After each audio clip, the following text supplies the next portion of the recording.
Wat een leed voor de nabestaanden en voor de slachtoffers die vallen binnen.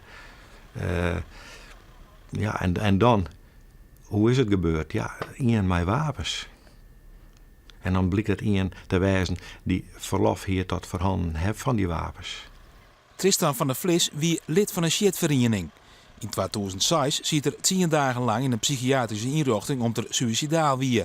Toch hier van der Vlis meerdere wapens in zijn bezit, met toestemming van de politie en de shitvereniging. Ik denk dat een goed bestuur van een vereniging dat meldt bij afdeling bijzondere wetten.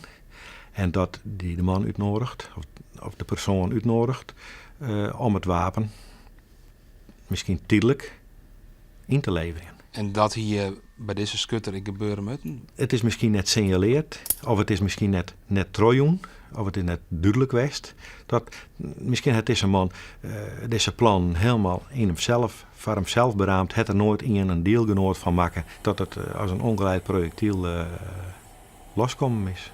De shitverenigings winnen de laatste jaren aan populariteit. Dian Ljouwert had zelfs een ledenstap. Het drama in Alphen aan de Rijn zal het imago van de sportleague was geen goed wel. En werd kritische loert niet aan. Zouden de wapens bijgeliefs net beter op één plak, bijgeliefs de shitclub, opslaan worden kennen. En net zoals nou gebeurt bij de leden thuis. Lijkt het mij geen oplossing. Het wordt een concentratie van wapens. Als de georganiseerde misdaad over wapens beschikken wordt, dan is het een lietse moeite om in één keer bij een inbraak over een groot arsenaal van wapens beschikken te kennen. De sportschutters die wapens thuis hebben, dan binnen de hoeveelheden bij een eventuele inbraak volle litser.